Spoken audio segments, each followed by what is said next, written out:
मेरा नाम अजीत पठान है और मैं थाने का रहने वाला हूँ। ये एक सच्ची भूतिया कहानी है। वो भयानक रात और वो डरावना नज़ारा आज भी कभी कभी मुझे सपनों में दिखाई देता है।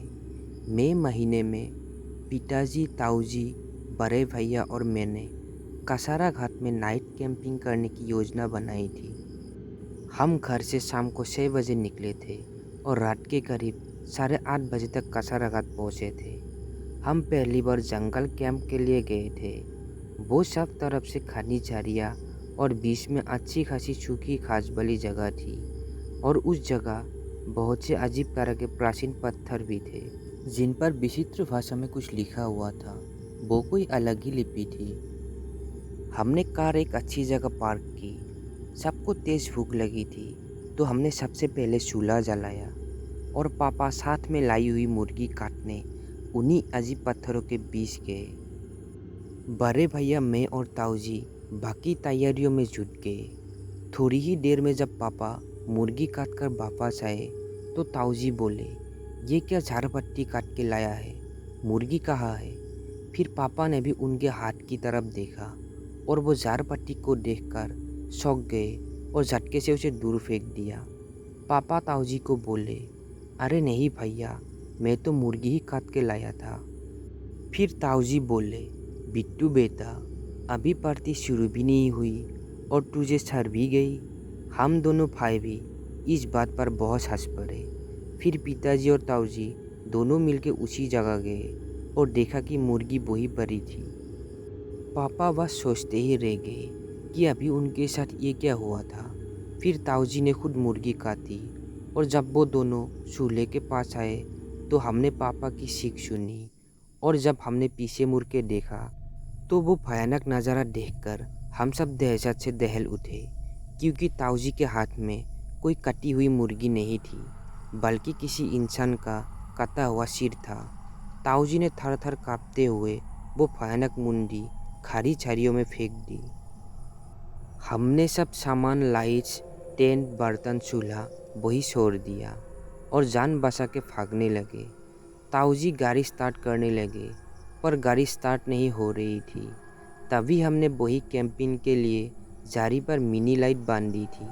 उसी की धीमी धीमी रोशनी में हमें दिखा कि उन्हीं पत्थरों के बीच में से एक काली आकृति ऊपर उठी और धीरे धीरे हमारी तरफ बढ़ने लगी। और जब वो काला साया थोड़ा साफ दिखाई दिया तो डर से हम तीनों की चीखी निकल गई, क्योंकि उसके कंधे पर सिर नहीं था, बस उसका धड़ लड़खड़ाते हुए हमारी ओर आ रहा था और शायद उसका ही सिर हमने अभी अभी जारियों में फेंका होगा। उस भयानक बिना सिर वाले प्रेत को देखकर हमारी तो रोंगटे खड़े हो गए। डर से हमारे दिल की धड़कनें बढ़ रही थी। पर उसी वक्त नसीब से गाड़ी स्टार्ट हो गई। पर मुसीबत अभी ख़त्म नहीं हुई थी। वो सिरकता प्रेत हमारी गाड़ी के साथ साथ भाग रहा था। ताऊजी को छोड़ के हम तीनों डर के मारे चिल्ला रहे थे। उस दिन हमेशा धीमी गति से गाड़ी चलाने वाले ताऊजी ने उनके ज़िंदगी में अब तक की सबसे तेज़ गति में गाड़ी चलाई थी। उस भयानक प्रेतात्मा ने पक्की सड़क लगने तक हमारा पीछा किया था। तो दोस्तों, ये थी हमारी पहली कहानी। तो चलिए हमारी दूसरी कहानी शुरू करते हैं। मेरा नाम अखिलेश है और ये एक सच्ची भूतिया कहानी है जो मेरे जन्मदिन पर हमारे साथ कोकन में घटी थी। जब हम 3 दोस्त राजू, माधव और मैं मेरे जन्मदिन पर पार्टी के लिए गांव के कोई एकन जगह ढूंढ रहे थे जहां पार्टी करते हुए घर वाले या गाँव वाले हमें पकड़ नहीं सके। उस दिन मेरा दोस्त माधव बोला, क्यों ना हम गांव के पुराने खंडर में पार्टी करें। तब राजू बोला, नहीं, वहाँ पर पहले एक तांत्रिक पिशाच साधना और भूत प्रेत उतारने का काम करते थे। एक दिन खंडर से वो तांत्रिक रहस्यमय ढंग से अचानक गायब हो गया और उस दिन से आज तक कभी नहीं दिखा। अब उस जगह भूत प्रेत घूमते हैं। मैं बोला, उस घटना को बीते हुए बहुत साल हो गए हैं। आज वो सिर्फ एक पुराना खंडर है और भूत प्रेतों की अफवाहें होने की वजह से हमें वहाँ कोई ढूंढ भी नहीं पाएगा। उस वक्त मेरी बात पे माधव ने भी हाँ में हाँ मिलाई थी। फिर हम दोनों ने राजू को भी वहाँ आने के लिए मना लिया था। शाम के ठीक 7 बजे एक भारी चार्जिंग बैटरी और शराब की बोतल लेकर सेलिब्रेशन करने उस मांत्रिक वाले फुटिया खंडर पहुँचे। तब मैं और माधव भूत प्रेतों पर यकीन नहीं किया करते थे। उस शाम हुआ ये था कि जब मैं हमारे ग्लास भर रहा था, तब माधव रेडियो पर धीमी आवाज़ में गाना लगाने में व्यस्त था और राजू डर के मारे उस भूतिया खंडर में इधर उधर देख रहा था। मैंने तीनों ग्लास फुल कर दिए थे, पर जब सबने शेयर्स करने के लिए अपना अपना ग्लास उठाया, तब तीनों के तीनों ग्लास खाली थे। मैं शौक गया।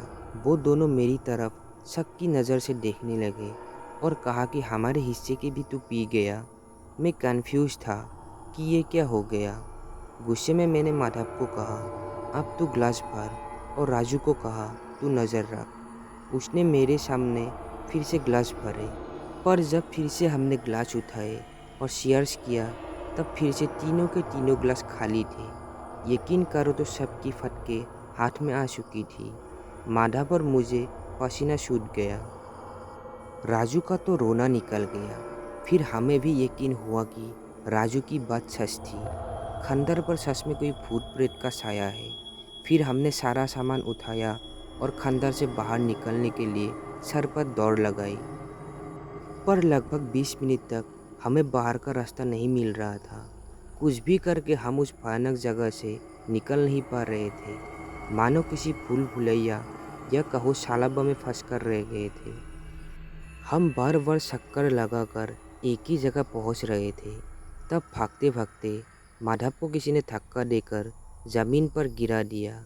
उसे धक्का खाने ज़मीन पर गिरते हमने देखा भी था। उसी वक्त उसके हाथ से एक बोतल ज़मीन पर गिरकर फूट गई और शराब ज़मीन पर फैल गई थी। तभी कुछ ही सेकंड्स में सारी शराब भाप बनकर उड़ गई, जैसे कि किसी अदृश्य काली शक्ति ने पी ली थी। फिर राजू बोला, हमारे पास जितनी भी बोतल और छकना है, सब यही छोड़ दे। हमने वैसा ही किया। फिर जाकर हम उस प्यासी आत्माओं के खंडर से बाहर निकल पाए। उस दिन पहली बार मुझे और माधव को अमानवीय उन शक्तियों पर यकीन हो गया था। तब से हम किसी भी पुरानी भूत प्रेतों वाली जगह से दूर रहते हैं। और एक बात मेरे समझ में आई, हम में कितना भी साहस हो, तो भी इन काली शक्तियों को कभी छेड़ना नहीं चाहिए। तो दोस्तों, हमारी आज की दोनों कहानी कैसी लगी कमेंट में ज़रूर बताना। अगर आपके पास भी ऐसी कोई कहानी है जो शेयर करना चाहते हैं, डिस्क्रिप्शन बॉक्स में मेरा ईमेल आईडी है, तो उस पर शेयर कर सकते हैं।